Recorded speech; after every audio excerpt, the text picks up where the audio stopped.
Señoras, señores, aquí arranca una nueva edición del Toro y el Caballo en el Correo de Andalucía Televisión. Luego vamos a defender la fiesta más maravillosa del mundo. Habrá campo, sí, aunque hoy un poquito menos. Ya verán, estoy deseando que conozcan una casa mítica, que tiene una historia muy hermosa. Por eso quiero que esté atento ahora. Empieza el programa con nuestro sumario. Hoy, en el Toro y el Caballo, entramos en el corazón del cortijo de Pino Montano de la mano de Antonio Sánchez Mejías y con la ayuda del profesor Juan Carlos Gil recordamos las entrañas de una época inolvidable. En la casa que perteneció a Joselito I y a Ignacio Sánchez Mejías después, vemos de cerca auténticos tesoros que tienen que ver con el toreo y con la literatura. Hoy queremos acercarles a una hermosa historia. Visitamos las instalaciones de Pedro Macías en la carretera de Sevilla a Brenes. Vemos caballos domados por un hombre que conoce las claves de la alta escuela y que dedica su vida a los caballos. Amamos al toro, tenemos al caballo en el corazón y defendemos la fiesta más maravillosa del mundo. Aquí comienza el Toro y el Caballo.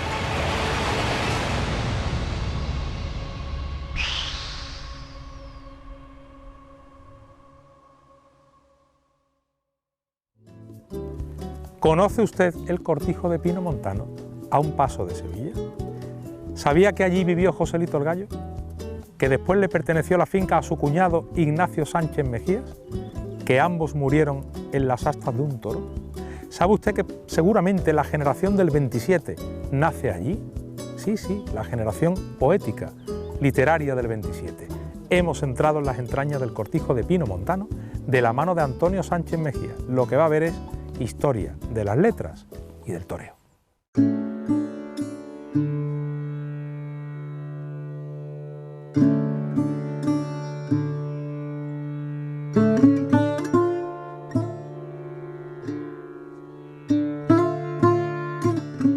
Estamos muy cerca de Sevilla, a tiro de piedra, en el conocido como Cortijo de Pino Montano, que se llama Doña María si usted quiere buscarlo para celebrar aquí cualquier evento que tenga pendiente.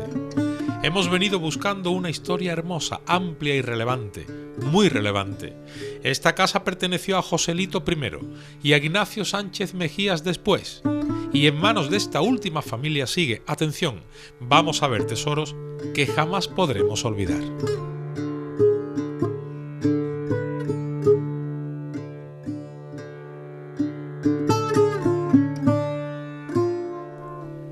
Prácticamente las cosas se mantienen como las dejaron primero José y luego Ignacio, cada uno con sus intervenciones. Hemos quedado con Antonio Sánchez Mejías, un magnífico anfitrión. Somos conscientes de que entramos en un templo de la tauromaquia y de la literatura. Muy buenas tardes. Buenas tardes, Antonio, ¿qué tal? ¿Qué tal, Antonio? Buenas tardes. Bienvenidos a Pino Montano. Muchas gracias, teníamos muchas ganas de venir aquí. Pues encantado de recibiros y estáis en vuestra casa. Pasáis si queréis. Cuéntame, ¿esto estaba, Antonio, así? ¿Desde cuándo está así? ¿Así lo tenía Sánchez Mejías, Joselito?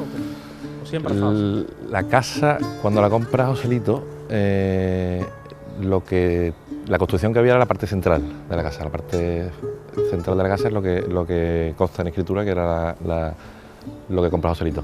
Y luego Ignacio le añade los dos laterales posteriormente. Desde que hace la obra Ignacio está exactamente igual, tanto el interior como el exterior está exactamente igual conservado. Si queréis pasamos y os lo enseño con...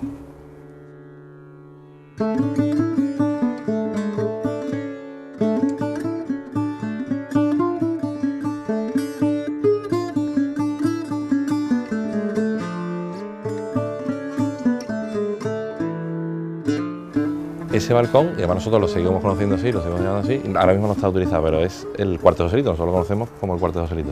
Y era el cuarto donde dormía Joselito.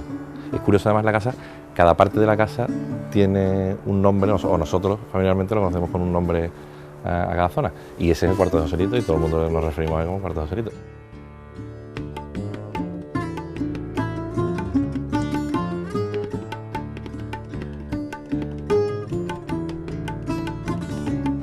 Accedemos a la casa. Hay algo en el ambiente que nos recuerda que debemos un respeto grande a la historia. Antonio nos tiene preparados algunos recuerdos. Atención, en primer lugar vemos dos monteras. Suelta permanece la de Ignacio Sánchez Mejías. En una caja está la montera de José Gómez Ortega, Joselito. Pero seguramente el documento de mayor valor histórico es este, un maravilloso libro encuadernado que recoge todas las escrituras de la finca desde el siglo XVI hasta que la compra Joselito. Escuchen esto porque resulta muy curioso. En diciembre de 1914, doña Gabriela Ortega, madre de Joselito, compra a Luis Bonilla Páez esta finca por importe de 85.000 pesetas. En la portada de la escritura puede leerse que la compra doña Gabriela representando a José, que es menor de edad, e inmediatamente debajo puede leerse para Rafael. Ignacio Sánchez Mejía, casado con una hermana de Joselito, es el que se queda después con este cortijo, que evidentemente perteneció a la familia de los Gallos, porque el que primero lo compra es Joselito, que como era menor de edad, el que hace, digamos, la transacción es la madre, y la madre se lo pone luego para Rafael, pero el que realmente paga el cortijo es Joselito, y luego cuando casa Ignacio Sánchez Mejía con la hermana de José, al final luego lo compra Ignacio Sánchez Mejía y acaba siendo propietario del cortijo.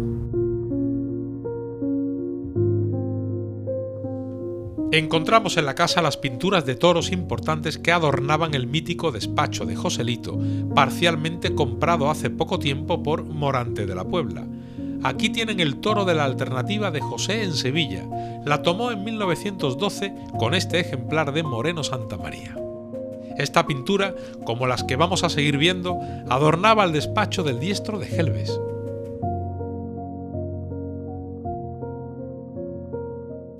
También tenía la de este toro de Miura que mató en Sevilla una tarde de 1915. Aquí está. O este toro Miura también lidiado por José en San Miguel en 1915, en Sevilla. El primer toro que mató Joselito en Madrid en 1912 era Jabonero. Estaba marcado con el hierro de Veragua, que, como usted sabe, es el actual de Juan Pedro Domecq. Tesoros que provocan nuestra emoción, joyas de un valor incalculable. Aquí está la foto de portada del diario ABC con la cabeza del toro bailaor que acabó con su vida en Talavera. O estas fotos de aquellos momentos en la enfermería con el equipo médico posando o con la cara de dolor de su cuñado Ignacio Sánchez Mejías ante el cadáver de José. Dentro de la casa del cortijo de Pino Montano, que por cierto debe su nombre a Arias Montano, que fue propietario también de este lugar, accedemos a salones en los que Sánchez Mejías hizo mucha vida. En este lugar recibió, por cierto, su mujer la llamada desde Manzanares, en la que se notificaba la trágica noticia de la acogida mortal de su marido, y es que ambos cuñados murieron en las astas de un toro. La tragedia y la gloria del toreo viene precisamente representada en estas dos historias de vida tan dramáticas y apasionadas. Joselito es un genio del toreo que muere muy joven, sabiéndolo todo, pensando que era imposible que alguien tan conocedor de la tauromaquia hasta el más mínimo detalle pudiera morir en las astas de un toro, como Joselito, y Ignacio vuelve a los toros después de su travesía por la literatura, después de su experiencia en Nueva York, porque le hace falta ese elemento vital para una persona tan apasionada como Ignacio. Le hace falta ese elemento vital que es la tauromaquia. Y aunque todos sus amigos le dicen que es una locura volver a las astas de los toros, volver a las fiestas, él hace caso omiso, dice que es para evitar que su hijo sea torero, y al final lo que hace es morir en el año 34 en las astas de un toro en Manzanares.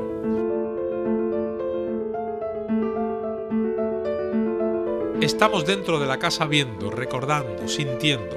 Antonio nos explica que hay lugares que están tal y como los dejó Ignacio Sánchez Mejías. Hay salones, suelos de madera, muchas estancias por las que parece que no pasó el tiempo.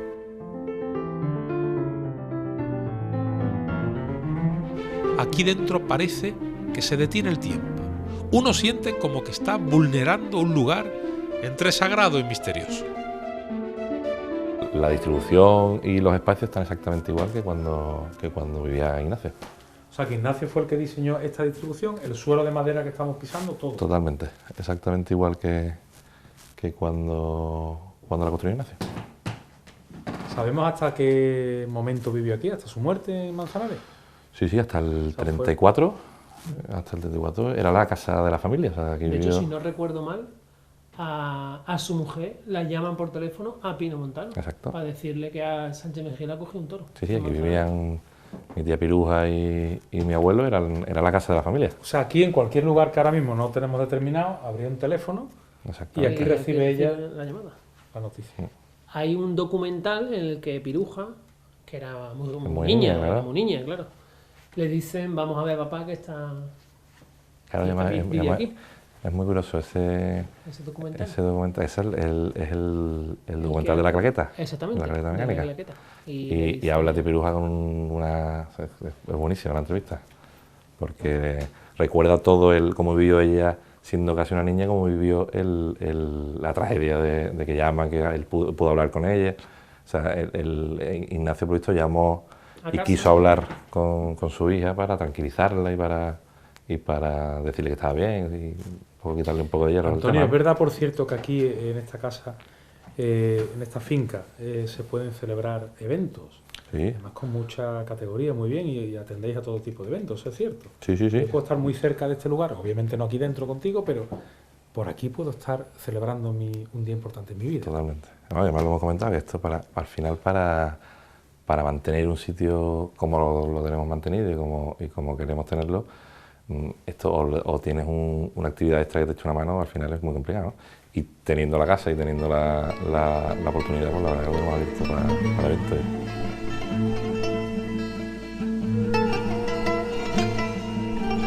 Y vemos fotografías del rey Alfonso XIII toreando a campo abierto con Joselito, por cierto, una vaca seria. Y contemplamos fotografías de una historia hermosa y vemos incluso un dibujo coloreado del mapa de España con las corridas por provincias que toreó José el año de su alternativa.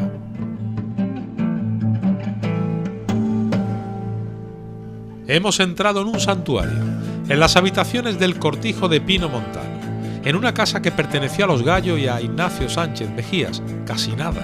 La historia de dos cuñados, ambos muertos en plazas de toros. Por cierto, los dos se fueron a morir a tierras castellano-manchegas. Hoy hemos aprendido, sentido y respetado. Seguimos creciendo como aficionados a la fiesta más maravillosa del mundo.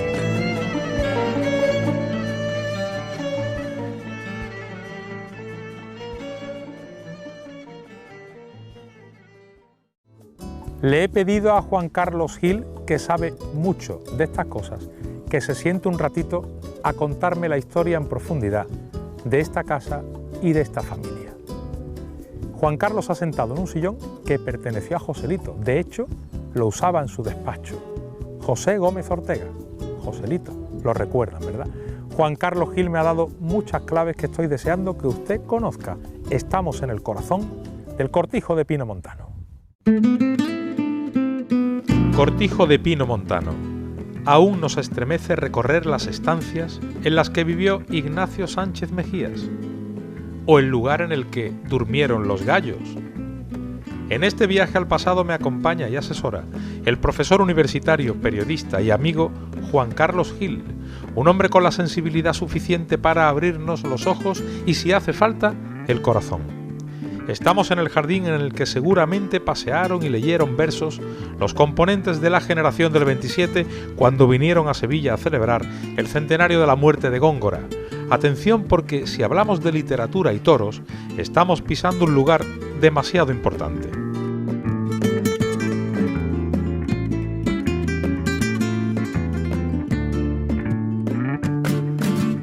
cortijo de Pinomontano nace lo que puede considerarse como la generación poética más importante del siglo XX, que es la generación del 27.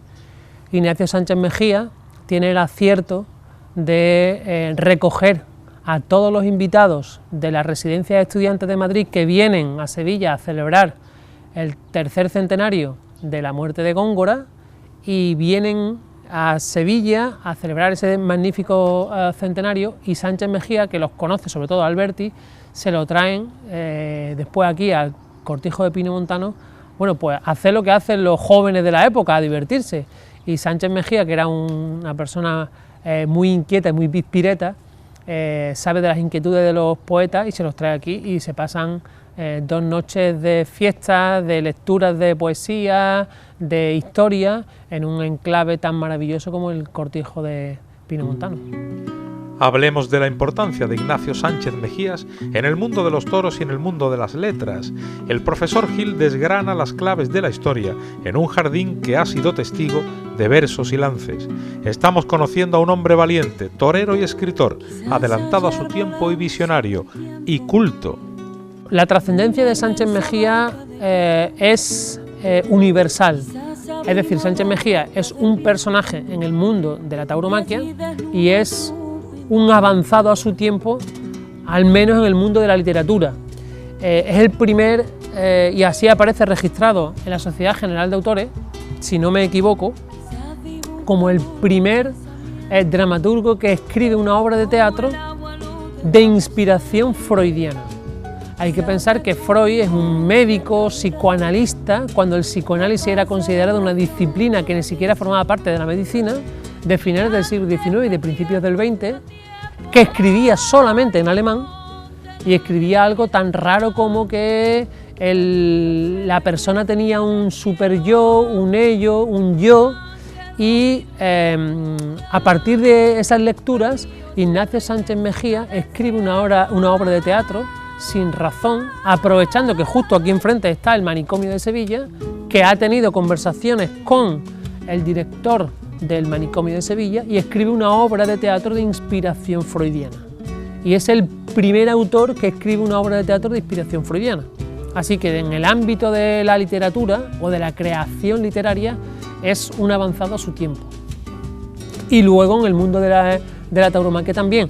Lo que ocurre es que, como decía Gregorio Corrochano, es muy difícil destacar después de que ha acabado la edad de oro del toreo. Es que fue muy fuerte la edad de Joselito y de Belmonte.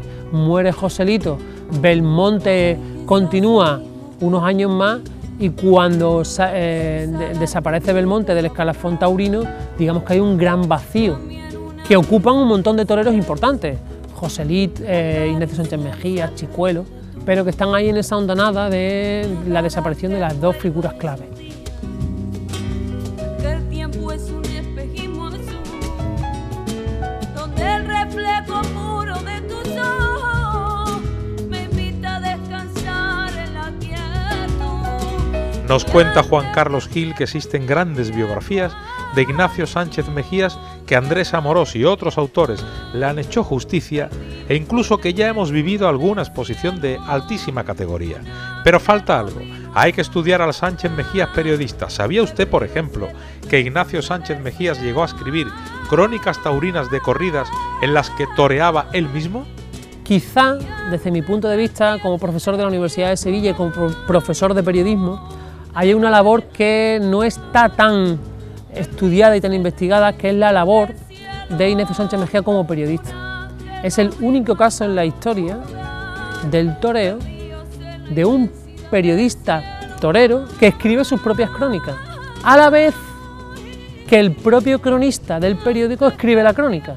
Es decir, en La Unión, periódico sevillano de 1919 a 1924, tiene su cronista taurino y tiene de compañero a Sánchez Mejía, que escribe su propia crónica.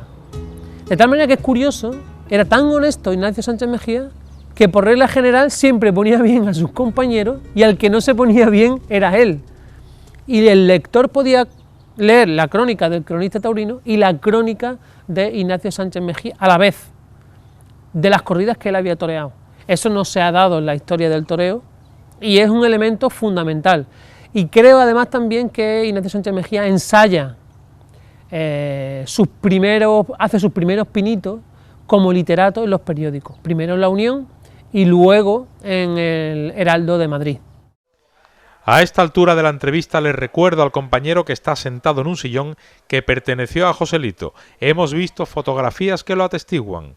Bueno, pues la verdad es que estoy realmente fascinado porque conocía el sillón por fotografía y esto es como dijo Napoleón de las pirámides de Egipto, ¿no? 3.000 años de historia os contemplan, pues la verdad es que se siente uno imbuido de esa personalidad de Joselito, que en un sillón como este fue capaz de diseñar las temporadas en las que reinó como matador de toros, y es un verdadero placer. Además, Juan Carlos Gil toreó en este lugar, quiso ser torero, se anunció como Carlos de la Serena, yo lo recuerdo, y llegó a torear en la maestranza. Cuando soñaba con llegar a lo más alto, entrenó a unos metros del lugar en el que está sentado en este preciso momento. Es verdad, en la época de Marcos Sánchez Mejía, que era matador de toros, pues con Álvaro Acevedo, con Santi Acevedo y con José Luis de la Macarena, que fue con las personas con las que di mis primeros pasos taurinos en Sevilla, recién aterrizado de mi pueblo, de Villanueva de la Serena, para estudiar la carrera de periodismo, pues me vinculé a la familia Acevedo, y la familia Acevedo estaba muy vinculada a la familia Sánchez Mejía y veníamos aquí a entrenar. Y la verdad es que, bueno, cuando me dijeron que aquí había vivido Joselito, que aquí había vivido Sánchez Mejía y me enseñaron lo que era el cortijo, la verdad es que casi que ni me lo creía. Era una verdadera plenitud coger un capote y una muleta y torear aquí. Lo mío casi que fue una anécdota. Toreé en Sevilla, es verdad que toreé en Sevilla, es verdad que Carlos de la Serena estuvo en México, estuvo en Francia, pero bueno, fue una anécdota. Lo que ocurre es que sí me permite decir que me he puesto delante, y es una verdadera satisfacción dedicarse en parte a investigar lo que ha sido realmente tu pasión. O sea, a mí me encantaría volver de nuevo a tener 15 años, intentar ser torero de nuevo, intentar ser figura del toreo.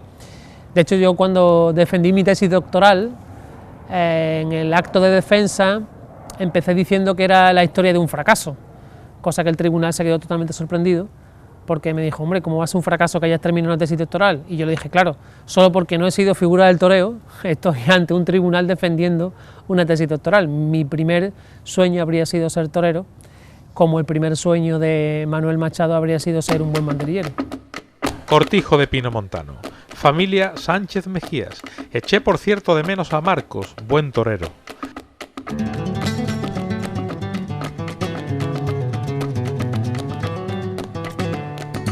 La familia sigue luchando por mantener este lugar como merece la historia. El profesor Gil nos recuerda a todos los sevillanos que esta finca debería ser tenida más en cuenta. Los motivos son estos. Yo creo que es un acto de justicia poner, ahora que está tan de moda y es tan políticamente correcto decirlo, poner en valor este enclave, porque realmente aquí se funden dos de las grandes pasiones de la ciudad de Sevilla, como son la literatura y la tauromaquia. Y en pocos sitios en Sevilla debe de haber con tanta trascendencia literaria y taurina como el cortijo de Pino Montano. Y me gustaría hacer una llamada de atención, porque creo que este sitio debería estar en todas las guías turísticas de la ciudad como gran enclave para comprender y entender la idiosincrasia de la ciudad. Aquí se reunieron los jóvenes autores que nacían apenas a la gloria eterna de la literatura. Aquí estuvieron los componentes de la generación del 27 naciendo como colectivo al mundo. Antes de marchar de este lugar en el que vivió también Joselito, hemos visto recuerdos que nos hacen rememorar su muerte, y con ella una hermosa anécdota que tiene que ver con la Macarena, a la que veremos de negro en pocos minutos aquí. Dice la historia que hubo polémica en Sevilla, y así lo tiene escrito Juan Carlos Gil, porque la catedral abrió sus puertas por orden de su canónigo Muñoz y Pavón para celebrar funerales por la muerte de José. Cierto sector de la sociedad sevillana desaprobó el gesto de magnificencia que había tenido el canónigo para con el espada fallecido. Muñoz y Pavón, viendo agraviada la memoria de la persona que tanto había hecho por los pobres de la ciudad y por su preciada hermandad macarena, publicó varios artículos en el Correo de Andalucía defendiendo su actuación y ofreciendo argumentos más que sobrados que justificaban su decisión.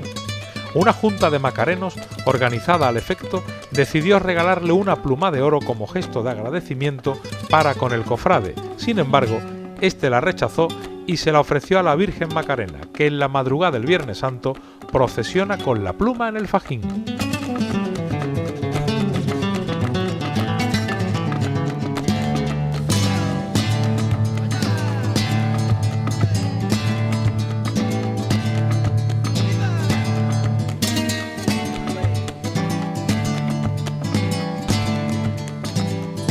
Tenemos que irnos del cortijo de pino montano, hay que marcharse. Y pregunto por ella. Juan Carlos, aquí dentro hay algo, ¿verdad? Para los que somos. Aquí dentro, igual Antonio no lo nota como nosotros, pero... Él porque debe estar acostumbrado, pero claro, la verdad es que aquí se respira un halo de historia y de trascendencia, si cabe, ¿no? Porque, bueno, Ignacio Sánchez Mejía, Joselito el Gallo, han sido dos ejemplos paradigmáticos de la historia de la tauromaquia del siglo XX. Y de hecho todavía estamos viviendo de las aportaciones que hicieron estos dos grandes toreros. Así que cuánto daría mucha gente por estar en la casa de Gregorio Marañón, en la casa de Einstein. Pues nosotros estamos en la casa de nuestro Gregorio Marañón y de nuestro Einstein. Marañón. Cierto. ¿Podríamos acabar este reportaje, Antonio? ¿Tendríais en la casa una foto de la Macarena de luto? Sí, está en la entrada, está en el recibidor. Vamos a verla. Vamos a acercarnos al recibidor, si no te importa, y la vemos. Esto está tal y como lo quería Ignacio. Tal y como. Bueno, pues acabemos el reportaje delante de ella, ¿no? Cuando vistieron de luto cuando murió Joselito.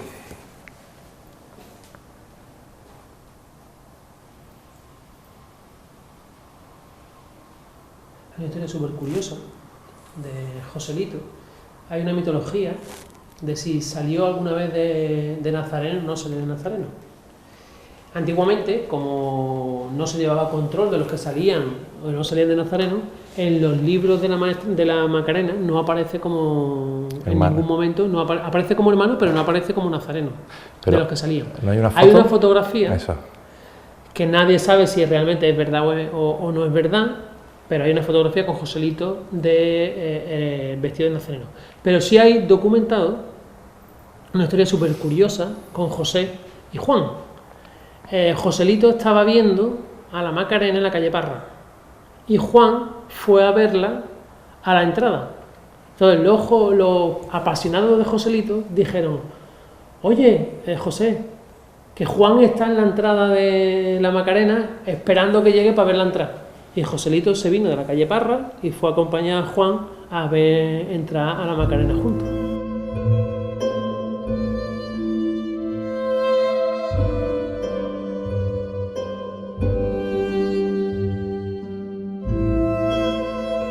Ahora sí, salimos de Pino Montano, es tarde. Dejamos atrás los recuerdos y llevamos por delante la emoción. La casa de Joselito y de Ignacio Sánchez Mejías se queda aquí, como siempre. Hace un siglo que la compró José, cuando su madre Gabriela firmó en nombre del menor. Pasa el tiempo, pero no pasa la afición, ni la emoción, ni las cosas cuidadas con mimo, como lo hace la familia Sánchez Mejías. Le gustó, ¿verdad? @toro y caballo. Mire, venimos enseguida después de la pausa para la publicidad, pero tenga claro una cosa, sobre todo defendemos la fiesta, por tanto defendemos la naturaleza.